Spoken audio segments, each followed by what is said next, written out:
What's up everyone? I am Lolise. Welcome back to my channel. Today we are going to talk about Michaela and the infamous mascara, and I have it. I don't have any mascara on, so I'm going to be using it in a completely uncut clip. We're gonna do this. We're gonna try it out. Now, before we get into this, if you haven't already, please don't forget to like and subscribe and hit the bell icon so you get a notification every time I post. And please don't send anybody that we talk about in this video any hate, negativity, and nothing like that. These are just my thoughts and opinions based on what I am seeing on the internet and how this mascara performs. So if you have something to say about what we are talking about, just shoot it down in the comments below. That's what they are there for. Now, before I pop this bad boy open and we talk about Michaela and everything, I do want to give a disclaimer about my lashes. Now, I don't mean to toot my own horn or anything, but I have amazing natural lashes. They are very long. I have a lot of them. They are very full. It's like the only part of my body where I have hair that I actually want it, because all of my hair on my head is like tiny little baby hairs. Like, it is so fragile. But I have insane natural lashes. So I am very curious to see how this looks. Now, I'm not going to be using false lashes because I actually have a really hard time with false lashes because my natural lashes are so dense. I can never get like a good line of where they would sit. So I'm not going to be using them. It's just going to be this mascara. I mean, even the cheapest, crappiest mascara looks pretty decent on my lashes. Like, honestly, now that I'm thinking about it, I feel like I totally missed out on my calling of being a lash model. Anyway, we're gonna do this. So most of my lashes are pretty curly, but I have a couple that are straight. So I'm curious to see if this will kind of like push them up because it says it like lifts. I was going to curl my lashes, but I do not know where my curler is. This is so hard to open. It's funny, I used to do beauty reviews and that's how my channel started off. So it's kind of weird to go back to this. Now the price of this is astronomical for a mascara. This was $17. I would not have bought this if I didn't have just like a Visa gift card to use at the local CVS, because my CVS did have this. Now this is actually a relaunch. They launched this mascara a couple years ago, before the pandemic even, and I will show you an advert from that in a little bit. But let's get into this. So the reason this is becoming such a hot topic now is because of the beauty TikTok influencer, Michaela. Michaela Nagar, I believe is her last name. She did a TikTok reviewing this, and actually in this TikTok, she appeared to put on false lashes. Oh, I wanted to zoom the camera in more on this. I don't know if I can actually talk and put on my mascara at the same time, but we're gonna try. Oh, normally I also will brush out my eyelashes because they do get pretty tangled in the corners, like the bottom and top one. Brush these bitches away. And anyway, so back to Michaela. Looking at this TikTok, it definitely looks like she put on some demi wispies. They are nice and natural looking lashes that you can just put on the corners. And some people even actually had the ability to zoom in and see this. Okay, so the instructions on this are to take the hook side and apply and lift, and then use the more rounded side to like build volume. Let's see. Oh, my lashes are already tangled.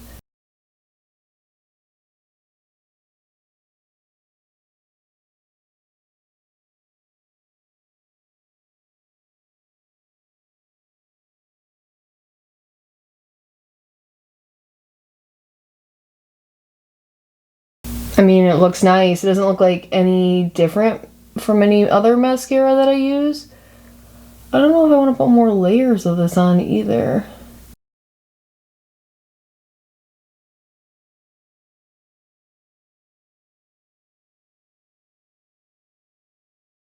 It's pretty.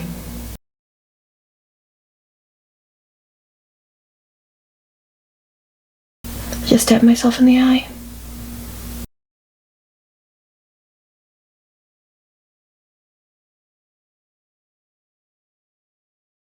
Okay. So I did that. God, I'm sorry I couldn't talk during it. I had to focus and I still poked myself in the eye because I wanted to give this an honest review. So this has, I would say like maybe 1.5 layers on just the top. This is my lashes without, I did brush them. So this is what they look like. It's a good mascara. It feels very thick on my eyelashes. I'm not gonna lie, this is a really dense feeling mascara. I haven't gotten any like transfer or anything. Alright, so let's apply to the other eye real quick, and then we're gonna continue to talk about Michaela. I don't know if I want to put this on my lower lid though, because I do my lower lashes too. So we got the hook and scoop. Please don't stab yourself in the eye again, Lauren.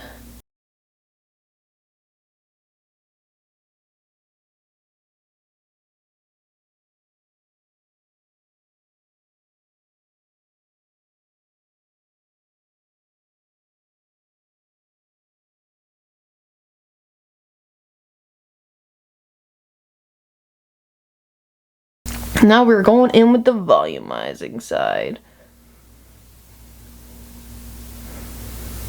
Ugh.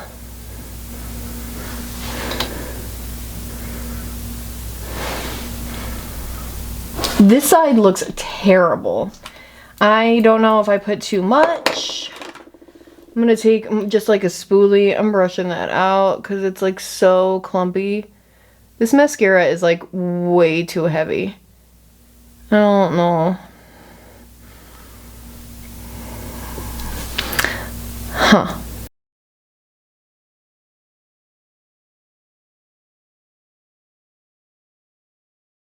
Oh, it's even like caking up this wand.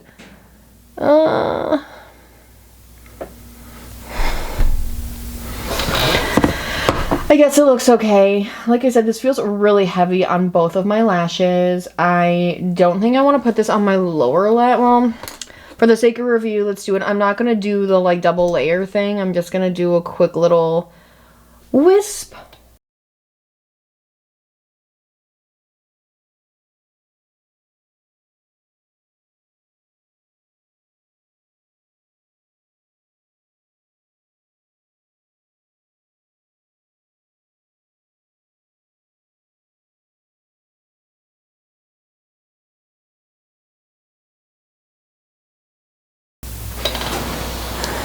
Okay, so this is it. That was completely uncut. I hope that this was all in focus. It should be.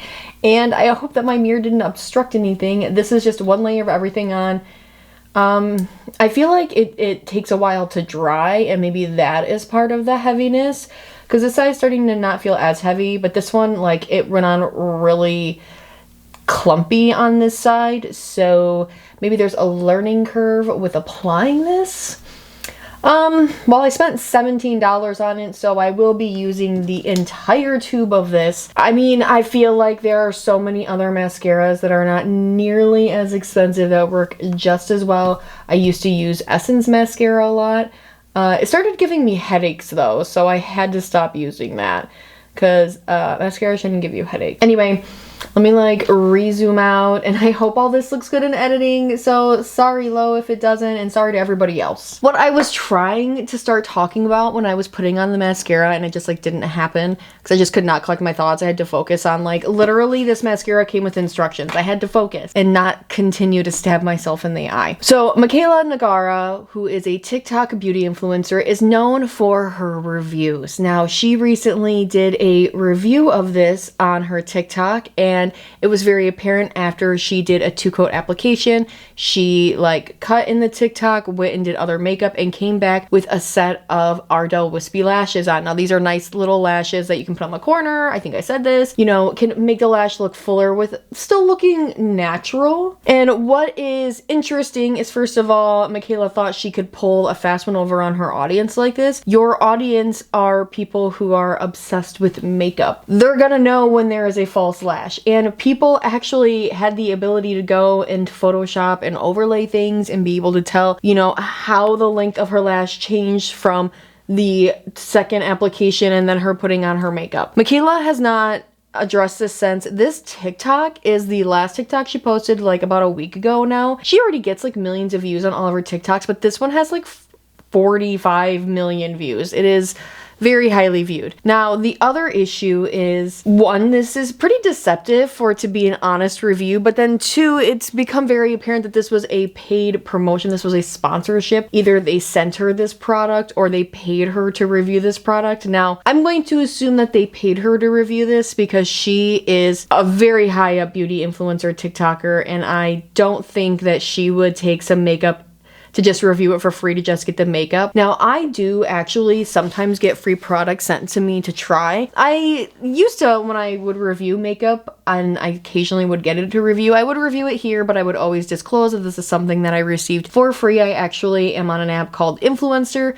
Essentially all kinds of stuff. I kind of know a little bit about like what disclosures have to be. Now, there are so many influencers and YouTubers and content creators I see all the time that do not properly disclose. When it comes to people in like the beauty space though, especially somebody like Michaela or Jaclyn Hill, who is a huge offender of this, they know better at this point. They've been called out enough. Michaela hadn't necessarily been called out for this kind of stuff until now, but she idolizes Jaclyn Hill. She knows the deal. And when you're dealing with big companies, they know the stakes too. I've done like one paid sponsorship on my channel, and it was for a VPN site that I still use, the VPN, Atlas VPN. But before I posted that video, I had to send them the segment on the video of where the paid promotion was, like where it was. I had to let them see everything. They did initially like reject it and send it back to me and told me like a couple things they wanted me to change. So I did have to change some of that stuff. Then it was sent off for approval. So this is a paid sponsorship from them. Like they saw this and approved it. The other interesting thing is like this is not new for makeup companies to use false lashes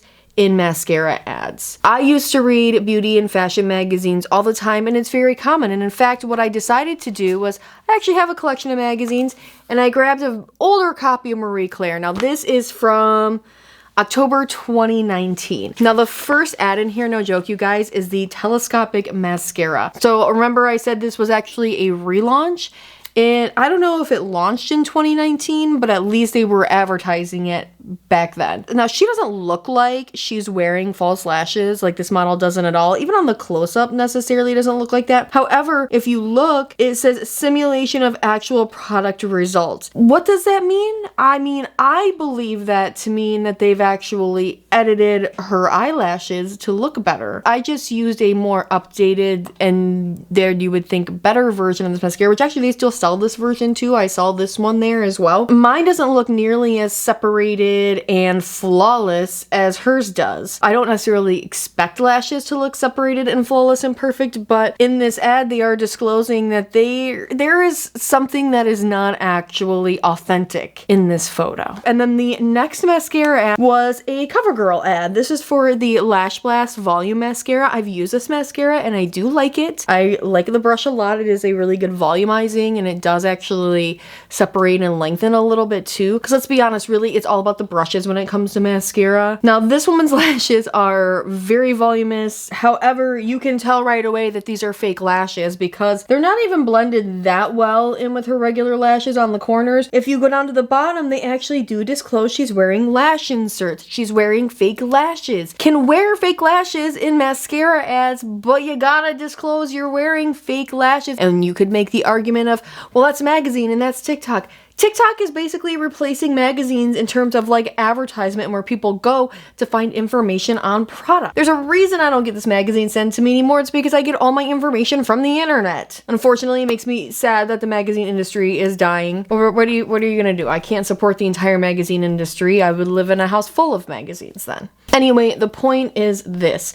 There are reasons that we have these guidelines, these FTC guidelines about advertising and, you know, not doing deceptive marketing, because then it's where do you draw the line? If it's just mascara, sure, it's just mascara, but then you can start saying that products grow more lashes when they actually don't. We can't start blurring the line between this. Now, there are guidelines for influencers that are very easy to find on the FTC's website, and it is a page that's called Disclosure 101 for Social Media Influencers. Now, the FTC works to stop deceptive deceptive ads and endorsement guide. And its endorsement guides do go into detail about how advertisers and endorsers can stay on the right side of the law. If you endorse a product through social media, your endorsement message should make it obvious when you have a relationship or a material connection. This includes a personal, a family, or an employment or financial relationship, such as the brand paying you or giving you free or discounted product or services. So whether you are being given the product just to use in a video and talk about,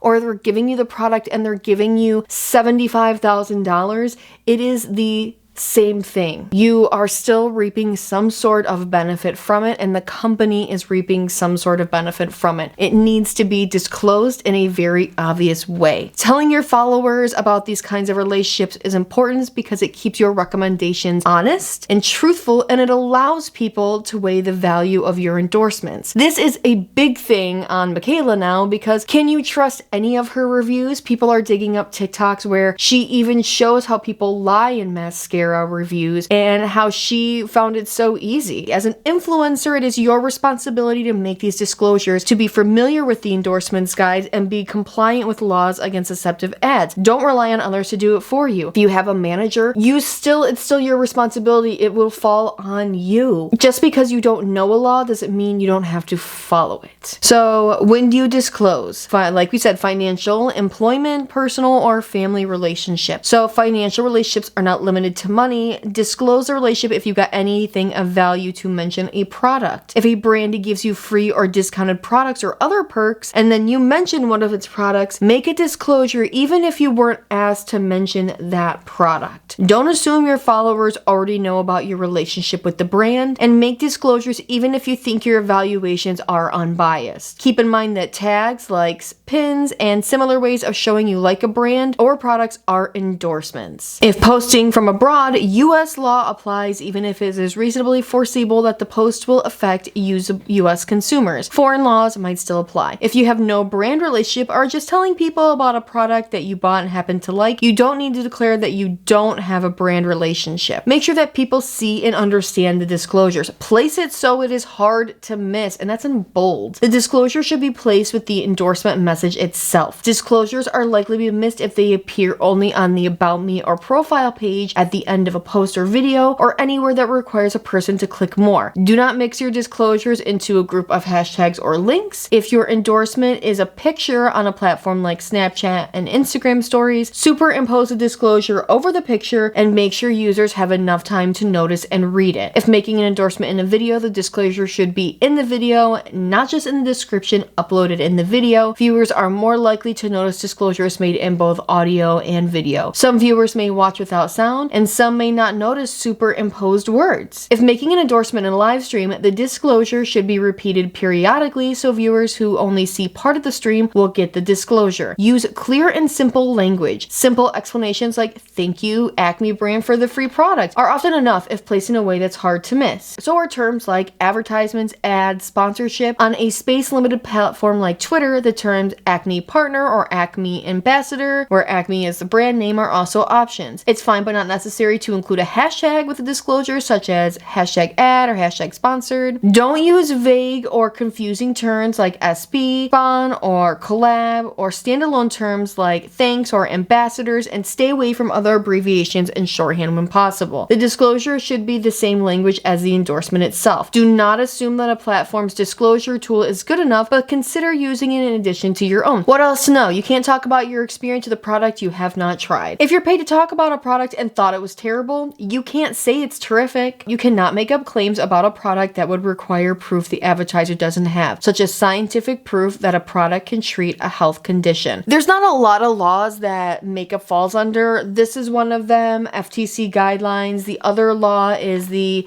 Food and Drug and Makeup Cosmetic Act of 1938, which it really put a lot of legitimacy into cosmetics, because before that it was kind of the Wild West. People put whatever ingredients and things they wanted into products, which did actually result in it was a lash dye that was actually put out, and multiple people had severe eye injuries, and at least one person went totally blind, and from what I have read, actually did eventually pass from her injuries. This is when the FDA actually took cosmetics under its wing. Now, it really really doesn't do much about it. When it comes to FDA recalls of makeup, something like 0.2% of a population have to have something negatively affecting them before they will step in. And if like, I think the average amount of makeup users that would end up, if it was 0.02% of the population, would be like 6 million people. So like a lot of bad things would have to happen to a lot of people. I'm not saying the telescopic mascara is having bad things happen to it or anything like that. That last little scientific proof thing of a product treating a health condition, that's also the laws that say you can't say this mascara grows lashes when it doesn't. And you can't put false eyelashes on to make it look like they're longer than they are without telling your audience that you've put fake lashes on. It's not a problem if you put fake lashes on. It becomes a problem when you don't disclose it. Now, in this day and age, we live in such a, I guess every age is really like a look obsessed place, but with the advent of social media, Instagram specifically, and readily used filters on everything, it is very easy for people to fall victim to not feeling good enough. And they see this mascara, for example, and they want it to perform like it did on Michaela. Well, honey, you're buying the wrong thing. You need to buy the Ardell Wispies. When it comes to this Michaela drama, it's not surprising. I just really wanted an excuse to try this mascara out and maybe like weigh in about it. Does she deserve to be canceled? I don't know. I'm not really like a cancel culture kind of person, but I do think she needs to be held responsible for promoting false advertising, for deceptive marketing practices. Her and L'Oreal, I think there's a ton of other people, Jaclyn Hill thrown in there. It's also given this people like Jeffree Star and James Charles the ability to become slightly more relevant again, because they used to be the titans of makeup reviews before their downfalls, and now they are climbing over the backs of Michaela back doing reviews. But anyway, back to the social media. We know social media is also very detrimental to young people. I think the Surgeon General actually just said that 13 is still too young of an age for kids to be using this psychologically, because you see somebody like Michaela using false eyelashes and you think that's the way eyelashes should always look, because you don't know they're fake. Kids don't know, even adults sometimes don't know. And I don't really expect her to be saying anything about it yet. I mean, she's probably got like a legal team and she's dealing with L'Oreal because this is a paid promotional thing. Hi everyone, hello from the future, from the present, I don't know. But I came to make this post, this update, because Michaela has actually returned to TikTok.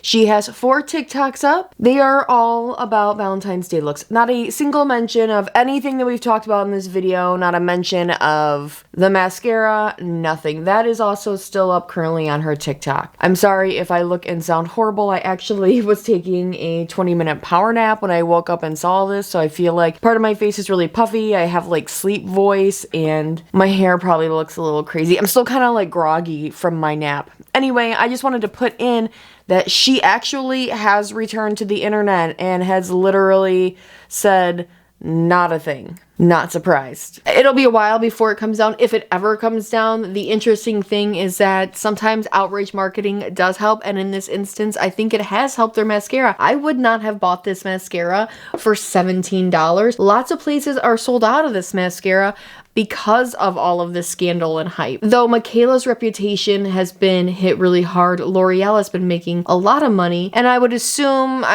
that Michaela probably gets like a little bit of kickback from like the sheer volume of sales that are happening. I don't know. I'll try it again and I'll see what I think of it a second time around. I'm actually... It just rolled off the table. I'm actually starting to get a headache like I did with that Essence mascara though, because it's like a headache that literally just builds like right here. So... yeah. And for people who are saying like, whatever, it's just mascara, what does it matter if she lied? It matters greatly, because it becomes a slippery slope of where do we start and where does it end? Especially now in a world where like AI is being created to create these hyper realistic scenarios where like no actual humans are in like the filming and it looks so real. I think it is very important now more than ever for realistic, authentic, genuine looking human beings. Like, I don't know, I'm getting kind of scared of this AI stuff and like these deep fakes and things, you guys. Like, it's pretty crazy. So anyway, that is it for today's video. Let me know what you guys think in the comments down below. If you haven't already, please don't forget to like and subscribe. I will see you guys in my next video. Laters. Bye.